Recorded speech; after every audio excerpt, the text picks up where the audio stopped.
Hey guys, and welcome to Mangotology. My name is Steven Mango, and I'm an ex-Scientologist that works here on YouTube to expose Scientology. So if you haven't done so already, please make sure to go down below and click on that subscribe button, as well as the bell icon, so you stay notified whenever I release a new video about Scientology. I also want to be one of the biggest, if not the biggest, channels on YouTube exposing Scientology. So just by taking a second, it's free obviously, just going down and clicking that subscribe button. I want to get 100,000 subscribers this year, so I can continue to grow my platform and being able to get the message out to more people about the Scientology abuses and everything that I work on exposing here on my channel, Mangotology. So anyways, I wanted to talk to you guys about how everyday people get recruited into Scientology, what tactics are used, how does someone go from just being a everyday person just maybe walking down the street to becoming a full-fledged Scientologist, and what are the tools and tactics that Scientology is utilizing to brainwash and get people to become a member when they might have another faith, they may have another belief system, or whatever it may be. But Scientology is obviously very good at sinking their teeth into people, and that's what I wanted to cover today for you. Now, there's this misconception that Scientology is like a Hollywood religion, and that only probably some weird couple of celebrities like Tom Cruise or John Travolta or someone gets recruited in, and that, you know, it's just like some weird offshoot thing that those strange celebrities do, and that, you know, they may never get recruited in. Or what I also hear a lot of the time is people trying to say something along the lines of like, oh, like you were just probably so naive to get into Scientology, you were so dumb, why didn't you read the internet, how stupid could you be, why would you believe in aliens? And it's really not like that at all. Now, for me, I feel like I'm qualified to talk about this particular area of Scientology more than anything because I was recruited as an everyday person. I didn't have any family members or friends or other people to influence my decision on wanting to become a Scientologist. Up until the point when I joined, I don't think I ever met a Scientologist, and I never interacted with any. I grew up in a Catholic school, and I was, from a small town, and in Boston there was a Scientology org, but it's not like how they recruit in LA and other very big major cities. Like, I live near many Scientology orgs right now in Hollywood, and you go down near Big Blue, there's recruiters near the bus stop, and Hollywood Boulevard there's recruiters, and obviously Celebrity Center where I was has recruitment that they do in different ways. And this is something that I feel like people really need to be aware of understanding how Scientology tries to rope you in, because I feel like a lot of people too, they kind of gloss over different areas about Scientology. Like, okay, one day I was a everyday citizen, the next minute I'm in the Sea Org. It's like, okay, but how did you get to go from point A to point B, and what were they telling you? What were the lies? What was the manipulation that sucked you in the first place? Now, my story, I guess, like when I'm saying an average everyday person, I mean, it pretty much was. I was from a small town. I came to Hollywood, but I did want to be an actor, obviously, and I think that obviously attracted me to Scientology in a lot of different ways, versus if I probably was just walking down the street, I probably would have said no to taking a personality test. But in my case, we all know I got in through an advertisement through Backstage Magazine, which is an actor trade paper, and I was an 18-year-old kid, and a lot of people want to be so hard on me specifically about joining at that age that, oh, how couldn't you tell that it was a scam or something like that? And it's like, you don't understand until like you've walked in someone's shoes what they may be going through. I don't even necessarily think like you have to be like super weak and vulnerable or lonely or anything that the typical cult sort of idea is that you're like some lonely person. I was, though, in a lot of different ways. I didn't really have like any friends, any support system, any family members here.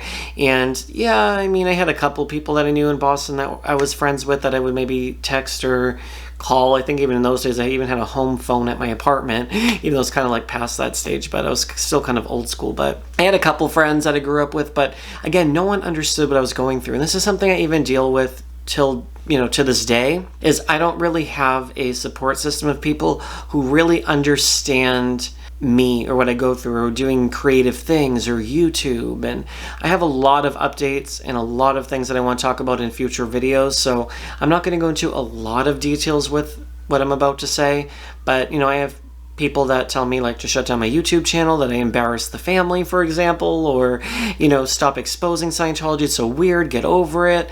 And even like the OSA trolls that come on to my comments and say, no, so long ago, leave it be, just live your life and move on. It's like, yes, I could do that, but on the other hand, I need to help other people, and I need to tell my story, I need to tell other people's story, and I need to use what I learned in Scientology to help other people avoid the mistakes that I made. Because when I was in, yes, you know, you avoid the internet, yes, you avoid television and all that sort of stuff, but if there was someone like me on YouTube all those years ago, I think maybe it could have helped me, or when I was looking for an escape, I at least was able to maybe have been able to just type in Scientology or Celebrity Center or anything and find out resources and information and learn the scam, learn really what Scientology is doing.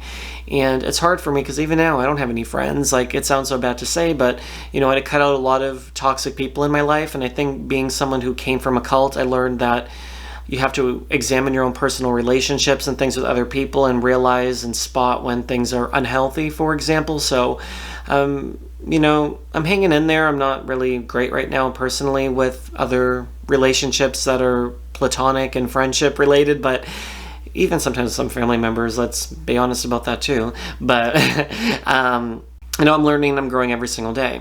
But when I'm an 18-year-old kid and I see an advertisement saying breaking into the industry, when I have no family, no friends, shooting for a dream, trying to prove everyone wrong that I can make it happen for myself and that I'll be a star, you know, it's hard when you're operating under that type of pressure where no one believes in you, no one thinks you're good enough or any of that. People just think that you're, you know, oh, it's just a phase, you know, he'll go for a couple months and then he'll quit, or, you know, he'll get scared straight about how hard the industry is and come back and go to school and have a normal life. So even though I would like a normal life, I don't necessarily want like a normal career. Like, I love doing YouTube, I love the support that you guys give me, and this is almost like a therapy for me, being able to have other people who do understand. Even though you may not have even been in Scientology, it's still good to have that sort of support system of other people who kind of listen and can, you know, hear everything out. Now, let's just get kind of into the video that I wanted to talk about today and talk about recruitment. Now, when I saw that advertisement specifically for Celebrity Center and going there, you know, I was already kind of in a position where I could have been sold Scientology from the place I was in my life, trying to prove people wrong and trying to become this actor, and I'm offered all this sort of help with Celebrity Center. And I'll talk about regular orgs, how they can recruit just like your everyday person. For me with Celebrity Center though, it was different because they knew I was young. They know that people like me need help and support and guidance and connections and everything. And I am used to things being kind of like straightforward. This was not just like, okay, let's go to a class and learn about acting or something, and then, okay, let's sell you Scientology. This was people manipulating me. And it's different than just like, do you want to sign up for a book and lecture course? It was like, you know, you're special, you're the most talented person that we've ever seen come through these doors. And when you're young and maybe a little bit narcissistic, thinking, I'm going to be a big actor, like maybe you believe that type of thing. I don't know, I'm not really like that now, but you know, you would think that. You're like, oh wow, they think I'm amazing and you're so talented and we can make you the next Tom Cruise or the next huge celebrity, whatever you want to call it. You know, we can make you that. If you go on in Scientology, you're going to learn all these tools on how to improve your life and go up the bridge and all these wonderful things. That's what hooked me. Now, if you're sitting at home and you're like, okay, I'm just like a dentist in Oregon or something like that, like how does this apply to me?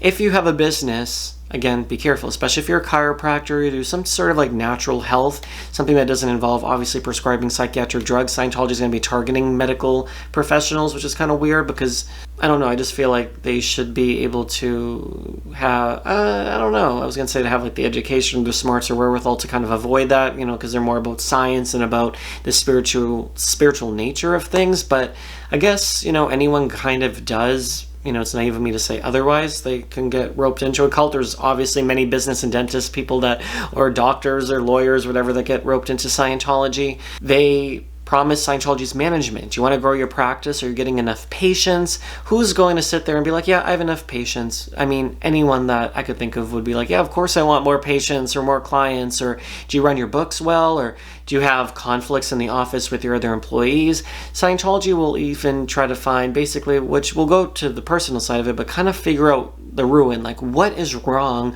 right now in your business. Once you open up and you trust the person, you say, well, I would really like to triple my practice and stop getting people who default on paying their invoice on time, like whatever it is. And then they'll say, oh yeah, well, we have the technology. If you take the specific course through Hubbard's management systems, then we're going to be able to help you from that point forward. And it sounds like, okay, yeah, like why don't we try that? And it's just, a business investment. You can write it off. You can charge it to the company or charge it to the credit card. It's a write-off. It's great. Like, this is going to help your business. Like, wouldn't you want to invest $5,000 to be able to triple your practice? If you're making $100,000 and go up to making $300,000, don't you think that's worth the $5,000 investment? You guys have to see the level of manipulation, how they do those type of things. It's not like someone's just so dumb, like, here's all my money, take it. Oh yeah, I'm going to go read a book in the corner of the Scientology, course room or something. Like, it's not like that. There's manipulation and coercion. I'm going to do a video on the brainwashing of Scientology because I think it's really something people need to know before judging other people on, getting recruited in. Now, for me, I got it in 2009. Yes, I could have went on the internet and Googled Scientology probably at that point. I could have watched television shows or read the newspaper, other things to see what Scientology was really about. Yeah, sure, I could have done that. But I went in Scientology first before really doing like digging and research and stuff. Because again, I'm thinking I'm going to an acting workshop. I don't think I'm going to sign up for a spiritual program and get invested for years and $50,000. I think that, when you have someone offering you and promising you these things and telling you how amazing you are and all this help you're going to get, and when you see the building and the org and you're going to meet these other people and you see they're not that bad and I don't have a lot of life experience, I think that for me, even if I read like Scientology drowns babies in a well, I would have been like, wow, like that must just have been a one-off situation. Like, this is actually like such a great thing, and look at these people in the program that I'm going to be doing. And once they start working on you and manipulating you, that's the end of it. People always say to me, can I just take one course, take the good, leave the bad? I won't stay too long. I'll stay for 2-3 months. Do you think anyone goes in there thinking that they're going to devote their life or devote hours and hours per day or start going on these deeper level courses and higher levels and getting involved in auditing and ethics? And it turns into a whole entire thing. They slowly bring you into that world. It's not like after like a couple of weeks, all of a sudden you're this full-fledged Scientologist. They start slowly giving you a little bit more information, a little bit more, and a little bit more, and a little bit more. And then before you know it, you are on IAS posters in the org like I was. And you're like, how did I get from point A to point B? And that's what happened when I was leaving Scientology. I'm like, how did I get to this point where this is how invested I am? Like, all of a sudden, I felt myself physically sinking in too deep into Scientology, where it was like, I don't know like who I really am anymore. Like, I was this actor, but I gave up that. And like one minute I was working on set as an actor, like trying to be a stand-in, or working as a stand-in rather, trying to be an actor is what I was trying to say. And then all of a sudden now, how did I get to this point where I gave up everything in my life, all my money, charged off, credit cards, charge-offs, where the credit cards were just closing because I couldn't pay them, and I'm sinking under this weight and debt in Scientology and spending all my days here trying to be an auditor or something, for example. How did I get to that point where I spent everything I had to be a Scientologist? And it all starts with, as a regular person, a personality test. You take them, even if you're at Celebrity Center, any of these orgs, they see, you coming off the bus at Sunset in Vermont in Hollywood, or whatever street it is, where there's the hospital and there's lots of Scientologists like right in that area. They're going to say, well, I don't know like their exact pattern that they would use right now, but they come right in front of you and get, it's part of their TRs to have like good control, to face you and be like, come with me.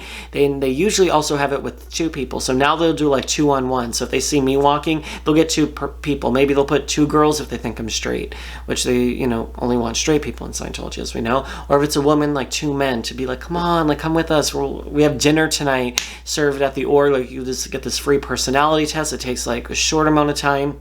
We'll give you the test results right away.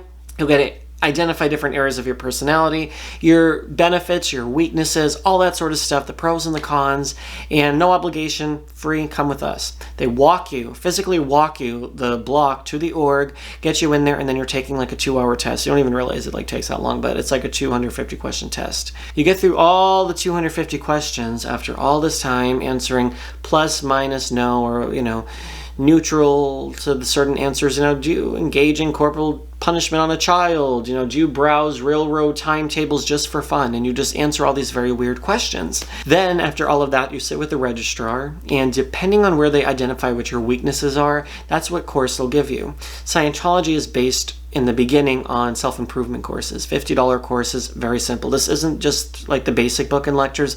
These are like the how to improve your marriage, how to gain financial stability, how to, overcome up and downs in life. So there's like a number of those type of courses. Probably I would estimate like 25 of those type of courses that you can take, and they encompass anything in your life. Raising children, there's courses on everything. So depending on what flaws that they see that you have, that's what they're going to promote to you.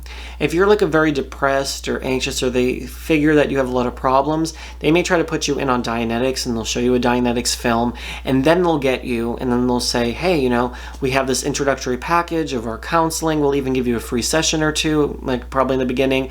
We'll give you like 10 hours of auditing for like $550, or like they'll come up with something that's reasonable at that point if they really want to sell you on the counseling, the auditing. But normally they'll just try to sell you on the book and lecture course, $50. They'll say your communication level is very down, your confront is very down, your affinity towards people. Take the Success Through Communication course. I think that one is now $125 for that specific one, because you do it with a partner, and then you guys will be working together on doing communication drills and increasing your communication.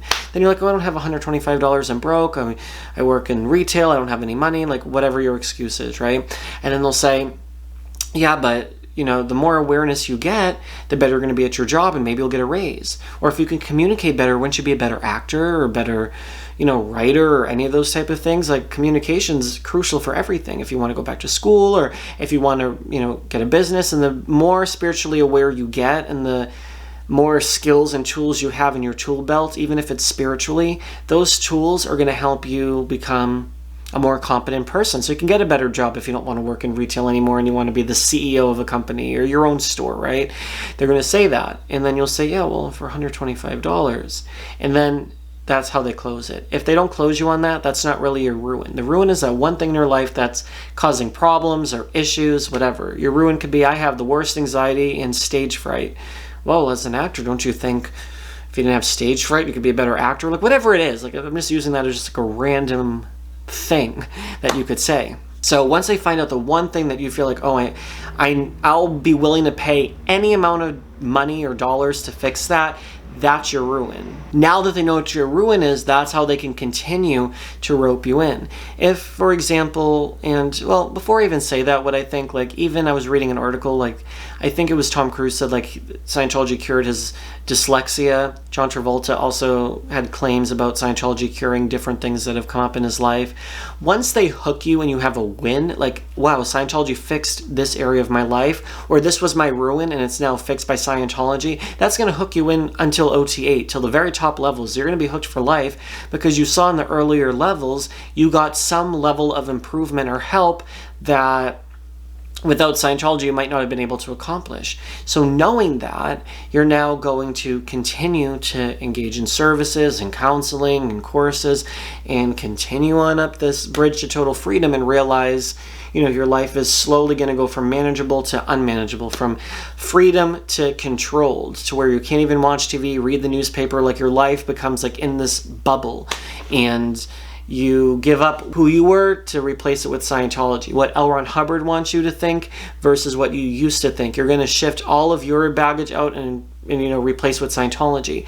What you thought was, well, I'm getting some help for communication or acting. All of a sudden, then you're training to be an auditor.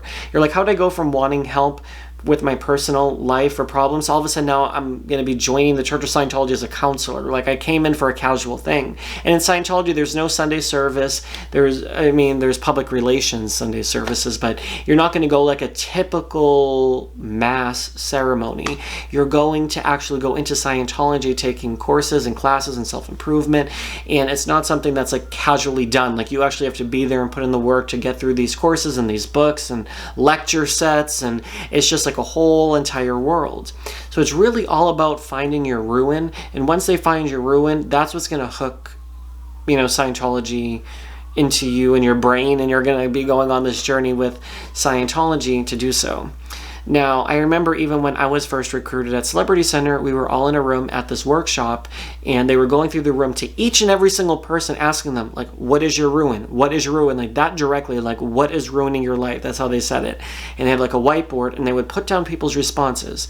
They'd be like, okay, what's your name? Michelle. Michelle, where are you from? I was originally from Dallas, Texas. Great. How old are you? 34. Wonderful. What is ruining your life? Well, my parents were in an abusive relationship, and now my boyfriend's abusive, and I always pick bad relationships, whatever. Good, you have toxic relationships. Person number 2, oh, I spend too much money and I'm always in debt. Dead, okay, right? And they'll ask all these different things, and they came to me, and I was hearing everyone being very honest. Like, I wasn't going to give like an honest response, I don't believe, at that time. I think I was listening, kind of being like, okay, like, I'll just say something basics. I'm not going to open up. But once I started seeing all these people telling their stories, I think I started realizing, like, oh, like, maybe I can trust these people, or they want to help. It's not like they're asking because they have nothing better to do with their time. Like, they're actually trying to figure out what's wrong and how they can help me. So I figured, why not open up to them? Then when they called on me, I began sharing different areas that I felt like I could improve on, and different things that are holding me back from being successful. At that time, again, when you're an 18-year-old fresh off the boat in Hollywood, like, I was selfish. All I could think about was myself, my career, and like, that's what defined me. Now, as a 27 going on 28-year-old, I have my dogs, my husband, my house. I have other interests and things. Like, I would even go back to school. Like, I don't like, right now, like, my passion is YouTube. I love marketing. I love making videos, and I really do want to try to give my acting career a little bit more of a chance, at least for another, like, maybe year or two, like, to really hammer and make my videos, do all of that. Irrespective if I became like a huge movie star or something like that, I still would be making these videos here on my Scientology channel. But, I thought about that before, like, oh, maybe I should, take some classes or do some other things too, because, my life doesn't solely revolve around this idea, like, I want to be this big movie star actor. And especially being here for a while, I kind of see that it's all just a big lottery game. Scientology tries to make you feel like you are the most special, the most talented. And when you're 18 years old, you think you really know better, that, there's all these other people. You just think like, yeah, like, oh, I am so special. I am so wonderful and great, right? And these people want to help me increase my abilities so I become more able and more apt and all these different things. So for me, it was actually not really a hard sell to get me involved in Scientology. I think that people also think that you have to be dumb, or like, oh, they're gonna right away, like, you get in and they're gonna be asking you about aliens or like weird things. People who get to OT3, I'm telling you guys, is probably like a half of 1% of the 20,000 Scientologists in the world right now. Like, very few people get to that level. You have to be donating several $millions, devoting 20 years of your time. They review your ethics file. Not everyone gets onto the OT levels. You have to qualify to get there. You have to be spending so much time, energy. You have to be devoting time. You have to be volunteering for front groups. Maybe you've been on staff at some point. Be at least a patron of the IAS, which is at least $50,000 just for the membership for the IAS. And it goes on and on from there. So I don't think that it's, people say that without actually really understanding. That's why I think I make these videos too, because people don't really understand. They give these very naive comments about things like that. And it's like, well, you don't realize, like, you come in there and you take a course, say, for example, in communication, and you start feeling more confident and start taking other courses, and they start organizing your life in the early stages on how to build better friendships, relationships, and all these different things. So you start feeling like you're gaining tools and wisdom. And only after years and years do you start slipping into the science fiction area of Scientology and start really getting introduced to things that are not easily acceptable if it was just introduced to you off the bat. It has to be something that they kind of train and program and indoctrinate you into believing. Now the personality test, yeah, they do look at several different areas of your personality and stuff, and they're very persuasive to get you to come in the org. You have to think Scientology is like a used car salesman. You may go into the dealership very well thinking like, yeah, maybe I'll want a car, but I'm not going to buy one. It's a $30,000 car, I'm not going to spend the money. And then somehow they say, we're going to figure out the financing, we're going to figure out everything.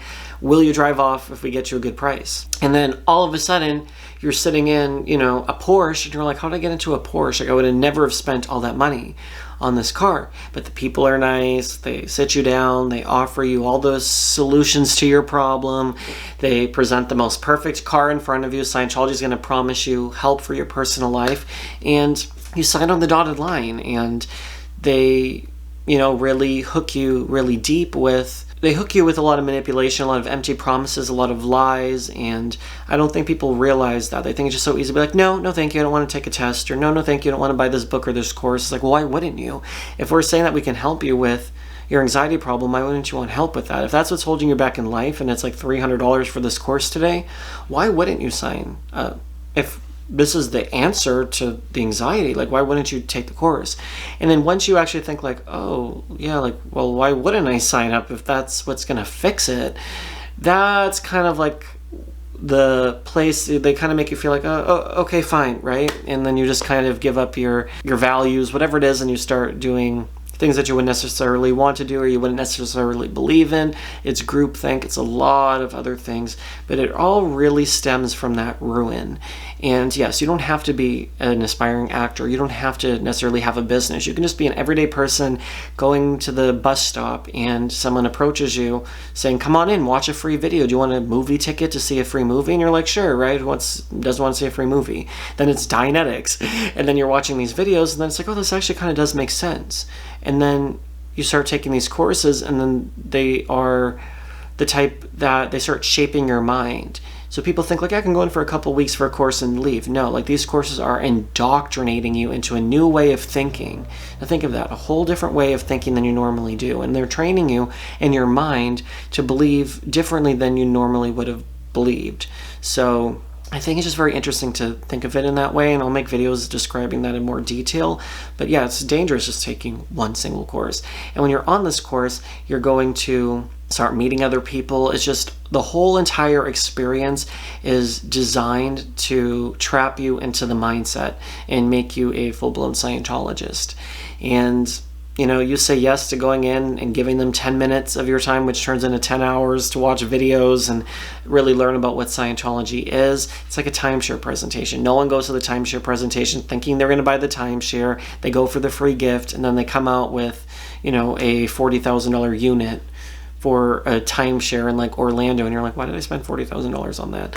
It goes a lot more deeper than that, guys, but I just wanted you to kind of see that you don't have to be an idiot, you don't have to be destitute on the street and have nothing, and you know, someone's promising you a helping hand at that moment. You could be in a great period of your life, you could be really successful, and Scientology is offering to help you. They're trying to make the able more able, they claim. The people who are already doing well in life to kind of like spruce up and become better. But really, in the end, no one wins the game of Scientology. No matter how good of a opponent you are, no matter how good your, you know, the game may be in your favor, it's all designed the same way, and everyone's going to go through the same system, the same rules, the same policy letters. You come in one end and you're going to come out the other hand with no family, no friends, no money.